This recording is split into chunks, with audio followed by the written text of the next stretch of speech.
everyone, welcome back to me and mommy. This is me Shelly and I'm back with a new video. And आज की video में मैं आपके साथ share करूंगी हमारा एक्सपीरियंस एंड क्या क्या डिफरेंसेस हमने ऑब्जर्व किए हैं in the primary education in India versus England. So India में दर्श ने प्राइवेट स्कूल अटेंड किया था, यहाँ पे दर्श government funded primary school attend कर रहा है. तो उनमें क्या डिफरेंस होते हैं, क्या क्या चीजें हैं जो हमें यहाँ की अच्छी लगती हैं, क्या हमें इंडिया में बेटर लगती हैं, तो वही मैं आपके साथ शेयर करूंगी. वीडियो आपको पसंद आए, अच्छा लगे तो इसको लाइक जरूर कीजिए एंड चैनल को सब्सक्राइब किए बिना मत जाइए, ताकि हम जो भी नए वीडियोस आपके लिए लेकर आए related to parenting and kids, उनके नोटिफिकेशन आपको टाइम पे मिलते रहें. तो फटाफट से अब बढ़ते हैं फर्स्ट डिफरेंस की तरफ. तो पहला डिफरेंस जो कि मैंने ऑलरेडी कुछ आपको एक्सप्लेन कर ही दिया है कि यहाँ पे जो एजुकेशन है दैट इज कम्प्लीटली फ्री, क्योंकि दर्श जो है वो प्राइवेट स्कूल में नहीं जाता है, वो गवर्नमेंट फंडेड स्कूल में जाता है. प्राइवेट स्कूल्स यहाँ पे होते हैं but most of the people जो होते हैं, ज्यादातर सभी लोगों के बच्चे majority of the time government school में ही जाते हैं, बिकॉज वो प्राइमरी एजुकेशन के लिए काफी अच्छे हैं. गवर्नमेंट उनका टाइम टू टाइम उनका सर्वे और इंस्पेक्शन वगैरह होता है एंड आप वेबसाइट पे चेक भी कर सकते हैं कि किस स्कूल का लास्ट इंस्पेक्शन कब हुआ था, उसकी क्या रिपोर्ट थी, एंड पेरेंट्स अपना एनुअल फीडबैक हमेशा हर स्कूल के लिए दे सकते हैं. तो फर्स्ट कि यहाँ पे प्राइमरी एजुकेशन बच्चों के लिए फ्री है एंड काफी अच्छी है.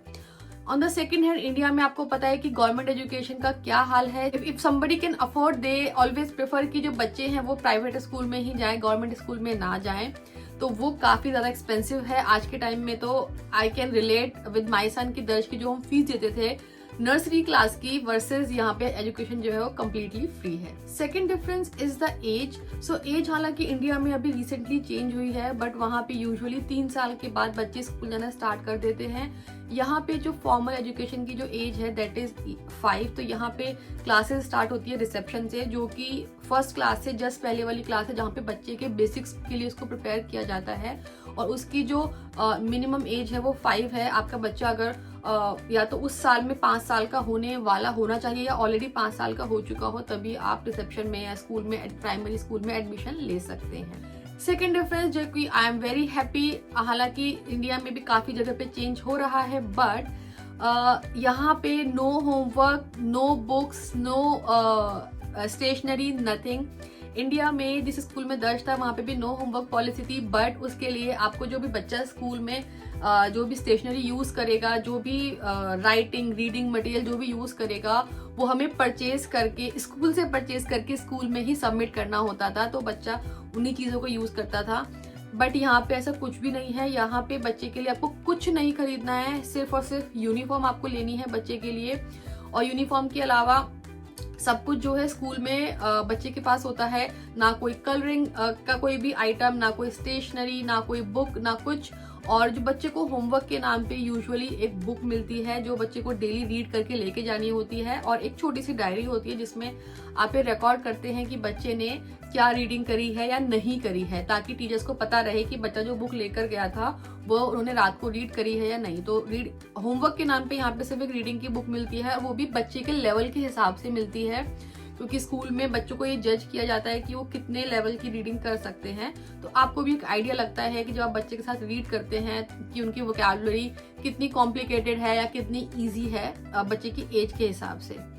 एंड इसके अलावा जो बाकी का होमवर्क मिलता है वो भी मैंडेटरी नहीं है. जैसे छुट्टियां होती हैं, जो छुट्टियों में जैसे हमको तो बहुत ही होमवर्क मिलता था, आई स्टिल रिमेम्बर कि हमें सुलेख करनी होती थी, बट यहाँ पे ऐसा कुछ नहीं है. यहाँ पे जो छुट्टियों के टाइम पे जो होमवर्क मिलता है वो भी ऑप्शनल है. अगर बच्चा करेगा तो बच्चे को के लिए वो काउंट होगा, और अगर बच्चा नहीं करेगा तो टीचर उससे ये नहीं पूछेगी कि आपने क्यों नहीं होमवर्क किया. एंड यही से मेरा नेक्स्ट पॉइंट आता है, which is a type of work या टाइप ऑफ नॉलेज जो बच्चे यहाँ पे ले रहे हैं वर्सेस जो हमने इंडिया में देखी थी. तो इंडिया में जब हमने दर्ज का स्कूल छोड़ा था, मिड टर्म में छोड़ा था, तो हमने दर्ज के जितनी भी सारी किताबें कॉपियां जो हमने सबमिट की थी स्कूल में वो हमने वापस ले ली थी. तो वहां पे जो फोकस था वो काफी ज्यादा बुकिश नॉलेज पे था कि बच्चे कैलकुलेशन कैसे कर रहे हैं, बच्चे राइटिंग रीडिंग वो सब चीजें सिर्फ बुक के लेवल पे सिखाई जाती थी. Things are changing but still it's a long way, क्योंकि वहां पे अभी भी जो सारा फोकस है वो सब कुछ कि बच्चा कैसा लिख रहा है, कैसा पढ़ रहा है, कैसे उसके मार्क्स आ रहे हैं, उस पर ज्यादा है. ऑन द कॉन्ट्रेरी यहाँ पे बच्चे को सेम चीजें सिखाई जाती हैं, बट उनका जो तरीका होता है वो काफी डिफरेंट है. यहाँ पे बच्चों को एक्सरसाइजेस इस तरीके से दी जाती हैं कि बच्चे को आपको बुक रीड करनी है एंड उसके बाद एक क्विज होगा, उस क्विज में आपने अच्छा परफॉर्म किया, वेरी गुड, आपको नेक्स्ट लेवल पे आप पहुंच जाओगे। उस क्विज में आपने बेकार परफॉर्म किया, नो प्रॉब्लम, कोई भी उस क्विज के मार्क्स कहीं नहीं आने वाले हैं। बस टीचर्स को ये पता लग जाएगा कि बच्चे का लेवल क्या है और वो उसके अकॉर्डिंग उसके साथ काम करेंगे। एंड इसके अलावा उनको अगर किसी हिस्ट्री के बारे में उनको सिखाना है तो उनकी टीचर वो कैरेक्टर बन के आती है। उनको किसी और एक्टिविटी के बारे में, उनको साइंस के बारे में सिखाना है तो टेस्ट के बारे में सिखाना है तो उनके सामने 4-5 टाइप के टेस्ट रखे जाते हैं और वो टेस्ट करके डिसाइड करते हैं कि ये किस टाइप का टेस्ट है। तो व्हाट आई मीन टू से कि यहाँ पे जो बच्चों को जो सिखाते हैं वो काफ़ी ज़्यादा प्रैक्टिकल तरीके से सिखाते हैं, जो मैंने दर्श के साथ ऑब्जर्व किया है। एंड यहाँ घर पे आके वो एक्चुअली में वो सारी चीज़ें दोबारा से ट्राई करने के लिए बोलता है कि आज स्कूल में हमने इस तरीके से सीखा था, एंड वो उसको घर पे आके मिमिक करता है। और जितना हमारा एक्सपीरियंस रहा था इंडिया में, ऐसा कुछ भी नहीं था। उनको पूरा दिन वही उनकी जो बुक्स, जो भी उनका रीडिंग राइटिंग का मटेरियल था, उसी पे वो लोग काम करते थे। नेक्स्ट डिफरेंस जो मैंने ऑब्जर्व किया है वो पर्सनली मुझे इंडिया का ज़्यादा पसंद है, which is about discipline in school. तो यहाँ पे जो डिसिप्लिन है वो है, but it's not very rigid and not very structured. यहाँ पे मॉर्निंग में कोई जो हमारी होती थी, मॉर्निंग में असेंबली में हमारी प्रेयर होती थी, हम राष्ट्रगान गाते थे, वो यहाँ पे कुछ नहीं होता है। बच्चे सीधे जाते हैं, क्लास में घुस जाते हैं। उनकी असेंबली हफ्ते में सिर्फ 2 बार होती है, बट वहाँ पे भी उनको ऐसे प्रेयर या राष्ट्रगान वाला कुछ हिसाब किताब नहीं होता है। वहाँ पे कोई ना कोई करियर से रिलेटेड उनका कोई आता है स्कूल में, वो उनसे बात करता है, वो उनको बताता है again other practical things. But वो जो हमारे टाइम पे होता था कि हाँ, हम हाइट के हिसाब से लाइन में लगे होते थे, लाइन में चलना होता था, सुबह सुबह हमारा आधा घंटा प्रेयर का ही होता था, यूनिफॉर्म चेक होती थी, वो सब यहाँ पे कुछ नहीं होता है। सो आई फील कि उससे एक डिसिप्लिन आता है डेफिनेटली, कि हाँ एक आपका दिन सेट होता है कि हाँ आप दिन का स्टार्टिंग ऐसे ही करते हो, वो मुझे यहाँ पे मिसिंग लगता है। एंड आई विश कि I don't know, may be secondary school में आगे जाके हो। मैंने मूवी में तो देखा है कि नेशनल एंथम होता है, बट अभी दर्श के स्कूल में तो मैंने नहीं देखा है। यहाँ पे कोई ऐसा रिचुअल नहीं है। बच्चों के डिफरेंट लाइक डेज का डिफरेंट टाइम टेबल है, उसके हिसाब से वो अपना दिन स्टार्ट करते हैं। इसके अलावा बच्चे यहाँ पे सारे टीचर्स को उनके फर्स्ट नेम से बुलाते हैं, या जो भी नाम उनको टीचर बोलती है उससे बुलाते हैं। एंड इंडिया में तो डेफिनेटली सर, मैम, बट यहाँ पे बच्चे डे 1 से अपने हर टीचर को उनके फर्स्ट नेम से बुलाते हैं, चाहे वो प्रिंसिपल हो, चाहे वो उनकी क्लास टीचर हो, चाहे कोई उनका स्पोर्ट्स टीचर हो, एवरीबडी वो हमेशा उनको नाम से ही बुलाते हैं। Next difference about which I am very very very happy, यहाँ पे बच्चों की एजुकेशन में स्पेसिफिकली जो मैं अभी देख रही हूँ प्राइमरी एजुकेशन में, पेरेंट्स का सिर्फ इतना ही रोल है कि उनको बच्चे की छुट्टी नहीं करानी है स्कूल की, उनको बच्चे को रेडी करके स्कूल डेली भेजना है, दैट्स इट। इसके अलावा इट्स ऑल स्कूल रिस्पॉन्सिबिलिटी। बच्चा कैसा परफॉर्म कर रहा है, बच्चा कहाँ पे लैक कर रहा है, बच्चे को कोई चीज में सपोर्ट चाहिए, वो सब कुछ स्कूल देखता है। But on the contrary India में इस सारी की सारी रिस्पॉन्सिबिलिटी पेरेंट्स की होती है। आई हैव सीन कि फर्स्ट क्लास में, सेकेंड क्लास में, थर्ड क्लास में बच्चे ट्यूशन जा रहे होते हैं, क्योंकि उनके ऊपर इतना प्रेशर होता है परफॉर्म करने का, मार्क्स लाने का, और responsibility again comes to the parents कि उनका बच्चा कैसा परफॉर्म कर रहा है। क्योंकि बच्चा अच्छा परफॉर्म नहीं करेगा तो डेफिनेटली वो नेक्स्ट क्लास में नहीं जाएगा। बट यहाँ पे सारा प्रेशर टीचर के ऊपर होता है। Teacher has to make sure कि उनके क्लास के सारे बच्चे अप टू एक मिनिमम लेवल तक परफॉर्म करें। एंड जो बच्चा ज़्यादा अच्छा परफॉर्म करता है वो उसको और एक्स्ट्रा टास्क देते हैं, डिफिकल्ट टास्क देते हैं। जो बच्चा उस मिनिमम लेवल तक परफॉर्म नहीं करता है वो उसको उस मिनिमम लेवल तक पहुंचाने के लिए मेहनत करते हैं। So this is very very much relieved कि यहाँ पे पढ़ाई की बच्चे की कोई टेंशन नहीं लेनी है प्राइमरी स्कूल में तो। And I think this is just a blessing for me.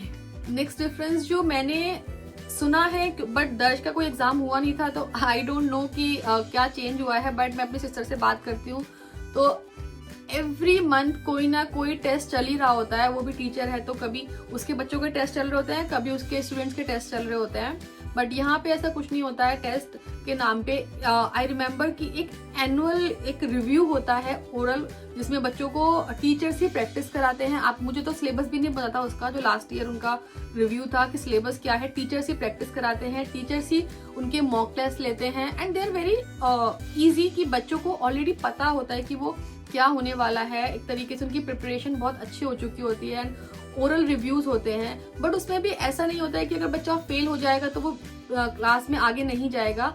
बच्चा अगर फेल हो जाएगा तो टीचर दोबारा मेहनत करेगा, दोबारा उसको सिखाएगा, दोबारा उसका रिव्यू कराएगा। बट ऐसा नहीं है कि हाँ बच्चे ने ये टेस्ट क्लियर नहीं किया तो वो नेक्स्ट ईयर में नहीं जाएगा। एंड सिमिलरली रिजल्ट्स में भी बच्चे का एक एनुअल रिव्यू आता है, परफॉर्मेंस रिव्यू आता है कि बच्चा अलग अलग एरियाज में कैसा है, डिसिप्लिन में कैसा है, बात करने में कैसा है, रीडिंग में कैसा है, राइटिंग में कैसा है, न्यूमेरिकल्स में कैसा है। तो अलग अलग एरियाज का रिव्यू आता है जिससे आपको एक ओवरऑल आइडिया लगता है। एंड उसमें भी किसी बच्चे को मार्क्स नहीं मिलते हैं। स्पेसिफिकली दर्ज के लेवल पे तो अभी मैंने कोई मार्क्स नहीं देखे हैं। इनका ऐसा होता है कि above expectation, as per expectation, below expectation something, जैसे कि हमारे कॉर्पोरेट में होता है।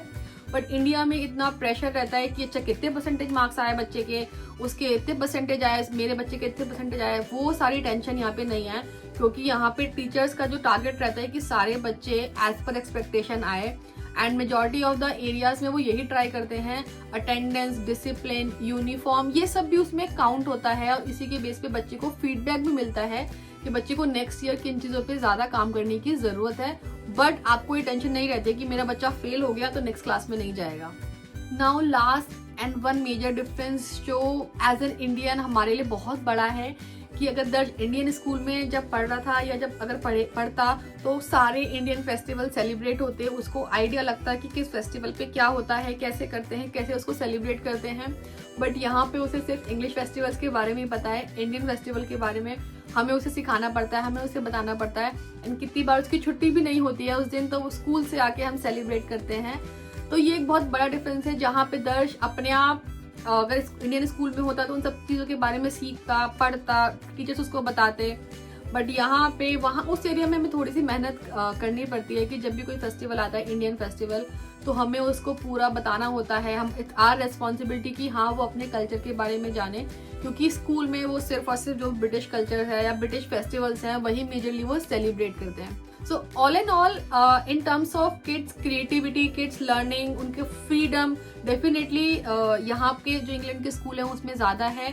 बच्चे के ऊपर कोई प्रेशर नहीं है, बच्चे अपने पेस के हिसाब से सीख सकते हैं, पेरेंट्स के ऊपर कोई प्रेशर नहीं है, कोई कंपैरिजन नहीं है। बट ऑन द कॉन्ट्रेरी जो इंडियन प्राइमरी एजुकेशन है वहाँ पे डिसिप्लिन ज़्यादा है, वो ज़्यादा स्ट्रक्चर्ड है।